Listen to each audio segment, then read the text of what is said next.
Hey, what's up guys, it's DarkArmedDuelist, and today we're doing some Umbral Horror test hands. So I'm really excited with this because this is actually a test hand video for a patron, which is really exciting. This one's actually for Paige. And Paige actually wanted me to build a deck that could use the Umbral Horror monsters and could incorporate number C104 Umbrella Horror Masquerade, which is a very interesting monster and is a very interesting build too. This build actually is like the fourth build that I've worked with for this deck. Originally I started out with using a full Shadow build with my Umbral Horrors to try and turbo out Winda and my copy of number C104. Then that kind of clogged a little bit, so I brought it back down a little bit and used a small Shadow engine. Still didn't feel right. Ended up with a rank 4 engine for the deck, and then kind of went to where my Time Thieves deck is. So it functions very similar to what my Time Thief deck functions like, but with Umbral Horror, which is what's really awesome about this deck. And it's actually very budget to build this deck as well, which is really nice as well. So without further ado guys, don't forget to like, comment, subscribe, hit the bell there so you can become part of Notification Squad, and definitely show Paige some love down in the comments down below, and check out the Patreon just like they did for all those awesome rewards like getting your name in the description of every single video, getting assigned cards in the mail, and even getting to request a deck profile every single month you're a patron along with test hands. So without further ado, let's get straight on into this. And thank you so much Paige for requesting this one, because this is actually a really fun deck to build, and it's something that I've wanted to build for a very long time but just didn't really know how I was going to do it because there was only 4 monsters in the whole archetype. So it was kind of a little bit weird of how to build this deck, but it actually works really well. So let's go ahead and pile shuffle the deck. It does use a couple of different engines like Raid Rafters and the Performage engine, which actually comes in very handy with a 2-card combo that's in this deck. This deck has a lot of cool combos and interactions, but basically to bring it all together, you're basically throwing a bunch of rank or level 4s on your side of the field to make a bunch of rank 4s to be able to make a really cool board. Sometimes you can end with 4 negates on a really good hand. Sometimes you'll end with 2. Sometimes you'll end with Masquerade and negate on your hand. It just kind of depends on the hand that you get, which is what's really important to keep in mind when you play a deck like this. So let's go ahead and see what we can get off of our first test hand. So we're going to open up with a Umbral Horror Ghoul, a copy of the Rank Up Magic, the 7th one, which is never good to actually open that card up, the copy of the Shade Brigandine, a Fog Blade, and a copy of the Rank Up Magic Force. Now if you are going second, you're going to open up the best possible way with a copy of Uniform. Now I'm going to show you guys going second really quick. For going first hand would be very simplistic, I will say. All you would do is normal summon this, set this, activate it, and then put this on your side of the field with a Fog Blade set, and then you would go combo with your Force Strix and get a Search, and then go from there. But having that extra card going second is really cool because you can do some really interesting things. So what we're going to do is you can normal summon out your copy of Ghoul at this point, and having that extra monster in your hand is just super nice because you can activate its effect to special summon it to your side of the field, set your copy of Shade, and then immediately activate it. And then you have a very simplistic play going second, and the reason I want to show you that is because we actually opened up Numeron Force. I'm going to show you how important it is to actually be able to summon out your copy of Umbral Horror Masquerade. So we're going to go ahead and overlay all 3 of these together and do a very simple play. The deck doesn't have to do all those crazy plays like Time Thieves do. You can just make a Masquerade against your opponent, use Numeron Force, and then immediately make your copy of Umbral Horror Masquerade, and its effect will go off with your copy of your Numeron Force to be able to negate everything on the field's effect, which is what's really crazy about this card. And it also lets you once per turn, during the player's turn when a card or effect is activated that's on your opponent's side of the field that's a monster, you can detach a material from this card, negate the activation, and if you do, you discard a random card from your opponent's hand and half their life points, which is ridiculous. And when it's special summon, you get to pop a spell or trap as well. So it's very easy just to be able to summon this out to your side of the field. And then you also have a backup negate. So just this field, you negated everything that they had on the field. And also you have a Fog Blade set to be able to back up your plays. And you can have your opponent's life points at any given time with a 3K beat stick. So you get this really cool field. I'm glad I got to show you guys going second with this first test hand because it's very simplistic. Before we get into the really crazy combos, we can show you one of the simple combos to actually summon out your Umbral Horror Masquerade. So that's going to be your main way. The other way that you're actually going to summon that card to your side of the field is going to be by using the copy of Rank Up Magic 7th one and top decking that card, which is not super hard to do, or using your copy of Throne of Dawn 1000, which is again not that hard to do either, but there's a lot of different cool ways that you can actually summon the Umbral Horror Masquerade in this particular build. It's not the central focus of the deck, but it's really an important card for this build. So let's go ahead and shuffle the deck up again and see what we can actually do for another test hand. So for the next one, we're going to go ahead and cut the deck really quick right here. And we're going to go ahead and draw into a Kage Tokage. Hat Tricker, we're going to go first this time. Monster Reborn, another Kage Tokage, and another Hat Tricker. So this is a totally fine hand. I mean, you can go ahead and normal summon out the copy of Hat Tricker. The copy of Kage Tokage will follow it out to your side of the field. The second one can't trigger because it can't chain to it. But you can then special summon out the copy of your Hat Tricker to your side of the field. And then you have a backup play in your hand for the second Kage Tokage for later. So then now you kind of start going for those really weird plays. So I'm going to put the Kage Tokage in defense position, overlay the two copies of Hat Tricker, and then we're going to start going kind of like the what's it called deck, the Time Thief deck, where you're going to go for a copy of one of your Raid Raptor monsters, detach a material from the Raid Raptor, and then immediately search from the deck a copy of your Force Strix, or not Force Strix, but Singing Lanius from the copy of your Force Strix. You're then going to use the copy of your Force Strix that's on your field to be able to special summon out your copy of Singing Lanius, because Singing Lanius has the ability that if this card is in your hand and you control an XZ monster, you can then special summon this card to your side of the field. We can then make a really simple play and go ahead and link these together, because it does require a Winged Beast monster to summon out your copy of your Wise Strix. So Wise Strix is going to be very important to summon to your side of the field because of its really amazing effect that when it's summoned, you're going to get a copy of another monster to your side of the field, which is going to be a Winged Beast monster. Its effects will be negated while it's on the field and it can't be used as link material, but it's still really good because you have another rank 4 on your side of the field. So we're going to go ahead and overlay both of these on your side of the field to summon out a copy of your Force Strix. So once you summon out your copy of Force Strix, you can then detach your copy of your Raider's Wing, and then you can activate this like this: Chainlink 1, Chainlink 2. So you'll get a search off of your copy of your Force Strix to be able to add from your deck to your hand a copy of a monster, like a copy of any of your cards that you particularly need that's a Raid Raptor or a Winged Beast.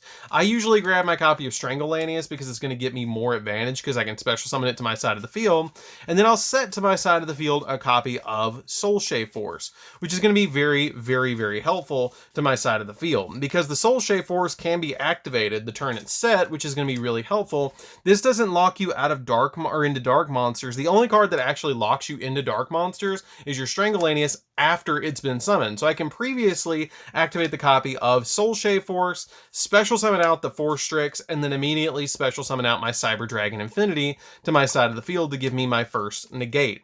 Now that I've done that, I can then use my copy of my Raider's Wing in the graveyard to be able to special summon it back off my copy of my Force Strix because I had to detach material from it, special summon out the copy of my Singing or Strangle Lanius. And then once you summon out the copy of Strangle Lanius, you can then use this effect because you control a dark, if you control a dark monster, you can special summon it from your hand.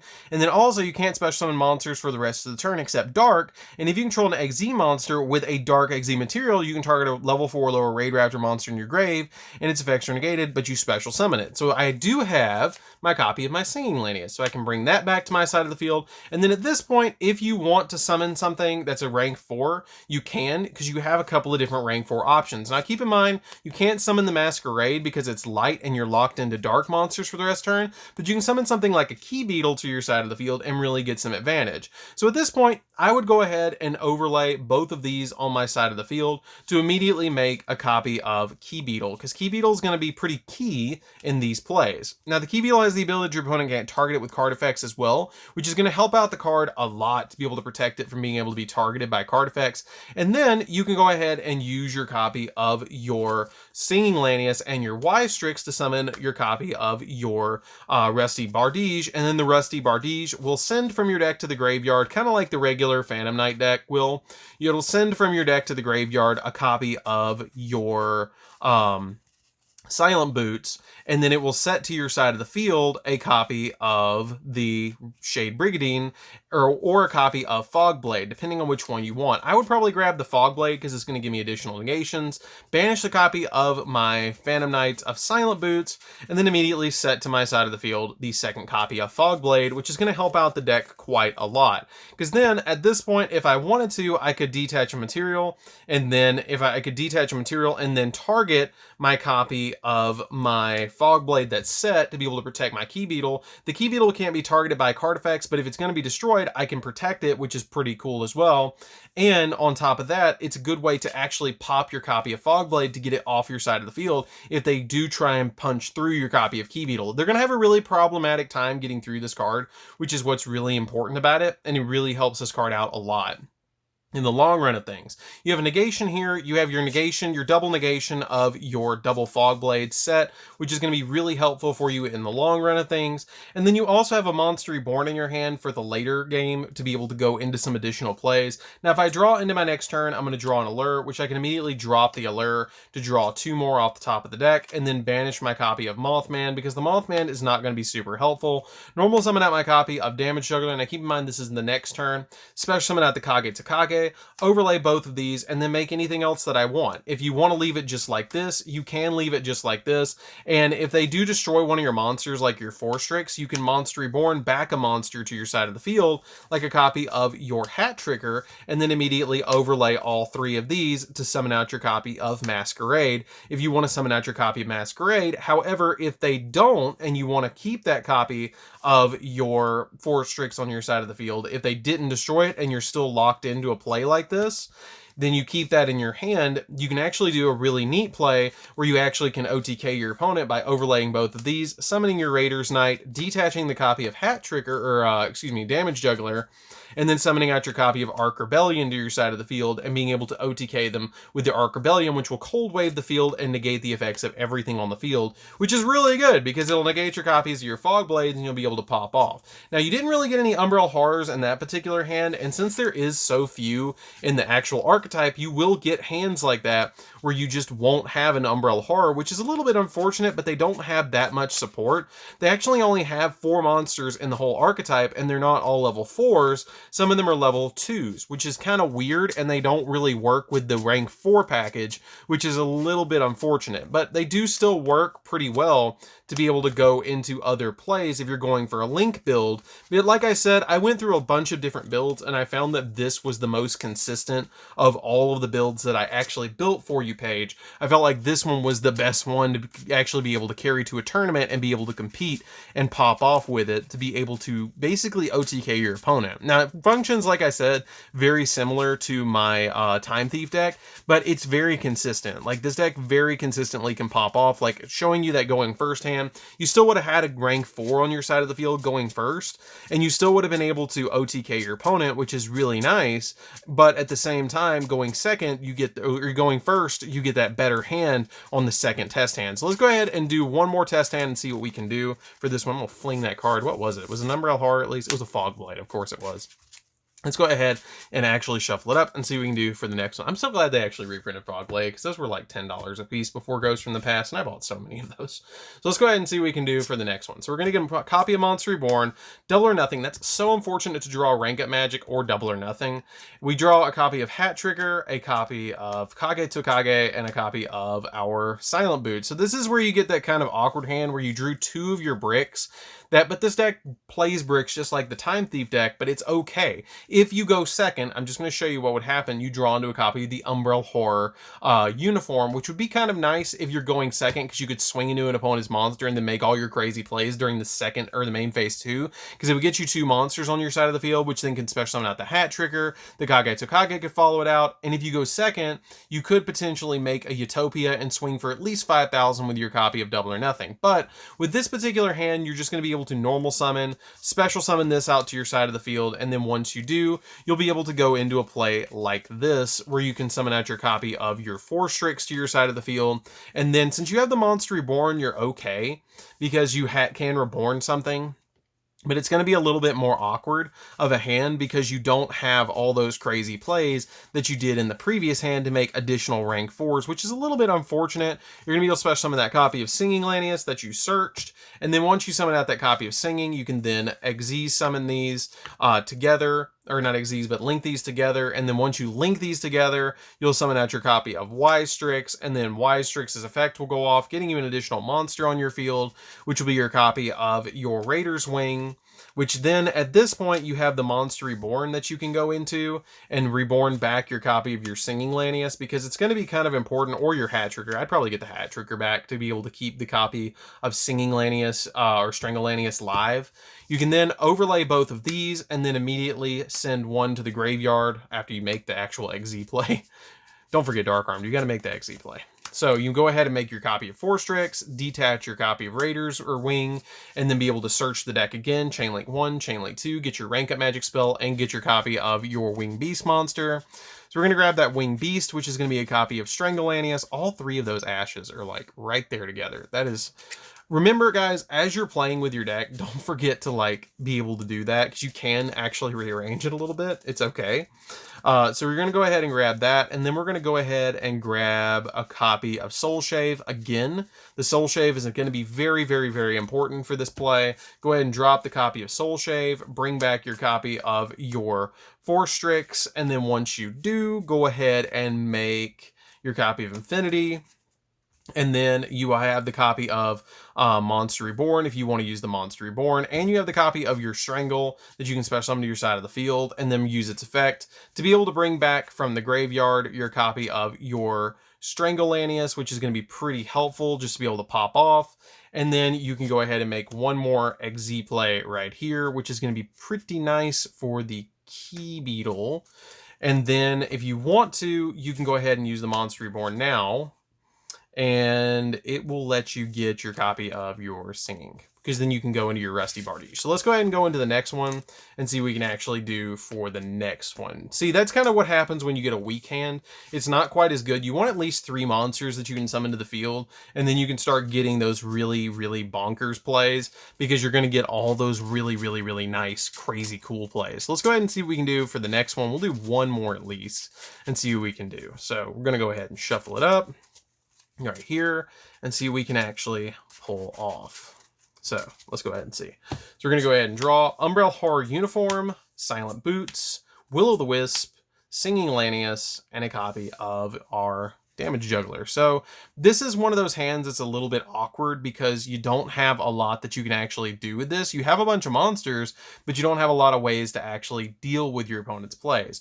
So in a play like this, you could probably do something very simple and set it, because the hand was not that great. This is where you break a little bit, but I do want to show you guys a quick 2-card combo with this. So if your opponent does destroy this by battle and send it to the graveyard, and you go into your next turn and you go into a copy of Umbral Horror Ghoul, this is where it actually gets kind of interesting, because you can normal summon out your copy of your Uniform, banish your copy of your Fogblade, or banish your copy of your Silent Boots to search out a copy from the deck of your Shade. And once you get your copy of Shade on your side of the field, you can then go into a really interesting play and actually attack your opponent with the Uniform, because your Uniform is going to be really interesting because of the copy of your Damage Juggler. Because Damage Juggler has a really neat effect that when a card effect is activated that would inflict damage to you, quick effect, you can discard this card and negate the activation to destroy it. And then during the battle phase, quick effect, you can discard this card to reduce the next battle damage you would take to 0. And you manage to discard from the graveyard to add 1 Perform Mage card from your deck to your hand. So I can immediately discard this. I'll take no damage from this battle. This gets destroyed, and then I get to special summon out 2 more Umbral Horror monsters from the deck, which can be 2 copies of Ghoul from my deck, which is the really interesting concept of the way this deck plays, is you're actually being able to use this as a 2-card combo to then swing and ditch this to be able to get a search, because during main phase 2, I'll then banish my copy of my Damage Juggler, and then I can search out of the deck a copy of my Hat Trigger, and then I can pop off from here. Now this is where it gets pretty insane. This is main phase 2, by the way, of the 3rd turn, so keep that in mind. Your opponent might have a negate here or there, but the only thing that they're really going to stop is your copy of your Umbral Horror Ghoul, and at that point you're going to be in a really bad position, because if they ash it, you're going to be in a really rough spot. But at the same time, you have your copy of your Shade, and if your opponent has 2 monsters on their side of the field, you can special summon out your copy of your Hat Trigger. You can use your copy of your Shade as well to get another monster on your side of the field, and there'll be at least 2 monsters on the field, so your Hat Trigger still will go off, which is going to be kind of neat as well. So At this point, you can then, since you've already normal summoned for the turn, these other cards are going to kind of just sit in your hand. But you can make this card's level become 0, and if you do, you can special summon one Umbral Horror monster from your hand. So you're going to special summon out a copy of Will-O-the-Wisp, and Will-O-the-Wisp will copy the level of a monster on the field, so you copy the level of your other Umbral Horror, and then you start overlaying. So you go ahead and overlay these two, you make your copy of your 4 Strix. This is main phase 2, so keep in mind you won't be able to attack. Detach, search the deck, you're going to grab a copy from the deck of, you've already got Singing, so we're going to go ahead and grab the Strangle right off the bat, and then now you're going to go ahead and link these away with your copy of your other Ghoul to get it in the grave. And then you're going to summon out your copy of Wise. Wise's effect will go off to be able to special summon to your side of the field a Winged Beast, which will be your Raider's Wing. And then you're going to be able to just go crazy from here because there's so many easy plays that you can go off with, like we've done over and over again, to be able to detach, and then both of them will go off, getting you an additional search, which I think the only Winged Beast we have left is Blackwing's Aphros the Elite. And then you'll get a rank up magic spell as well, and then you can use that rank up magic spell to immediately summon Infinity to your side of the field, which is going to be ridiculously helpful. And then you can special summon out your copy of your Stranglelanius, and then the Stranglelanius will go off, which is going to be really nice to be able to reborn back. If you want to reborn back something that's a Raid Raptor, which can be your copy of your Raider's Wing to your side of the field. And then you can go in for another XZ play if you want to go for another XZ play, or you can just kind of keep going from there. Like, there's so much potential with this particular field that you can just keep popping off. Like, overlay both of these, summon your Key Beetle, link these away, summon out your copy of your Rusty to your side of the field. Rusty's effects will go off, sending from deck to graveyard your copy. And then keep in mind, this is main phase 2. Like, I'm popping off in main phase 2, which this deck just shows you the recovery and the grind this deck can actually pull off, which is what's really neat. So I'm going to set the copy of Fogblade, banish the copy of my my Ancient Cloak, which I can't search Fogblade because it doesn't have the Phantom Knights in it, unfortunately. Set both of these to my side of the field, use my copy of Key Beetle, detach the copy of Raider's Wing. Raider's Wing will target my copy of Fogblade that's set to be able to protect it, and then I can just special summon out my copy of my Singing, use the copy of Raider's Wing in the graveyard to detach off the Key Beetle, or you can detach off the copy, I'd probably detach off the copy of my Hat Tricker instead. Special summon back the copy of the Raider's Wing, not the Stranglelanius. Where's the Raider's Wing? Did it go to my hand? Where'd it go? Actually, there it is, right there. You have to detach this, so you can't actually detach the other. No, it was actually attached, so I can't. Yeah, no, it was this. This was it. There you go. There you go. That was attached here. Yeah, that was right. You guys can play it back and see that. Okay, so you're going to special summon back this, and then overlay both these again. And then you can make a copy of your Raider's Knight, and then detach this. This will banish itself.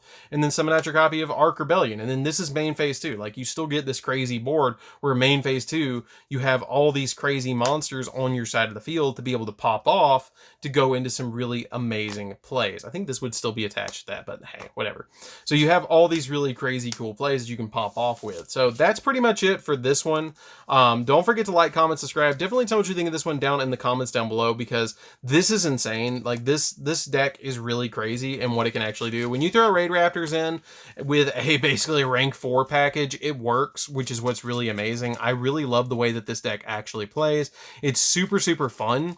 And really budget, like nothing in here except for the Ash Blossoms, which can be changed out for maybe a copy of like Effect Veiler if you want it to. Everything in this deck is very, very, very cheap, which is what's really, really cool and what's really amazing. Like, you can build the entire deck if you drop the Ash Blossoms for extremely cheap, which is what's really nice about this build. So anyways, guys, this is Dark Armed Duels. Don't forget to like, comment, subscribe, hit the bell on there so you can come part of notification squad. And thank you so much, Paige, for requesting this one. This one was a blast to build, and I'll see you guys in the next video. See you later, guys.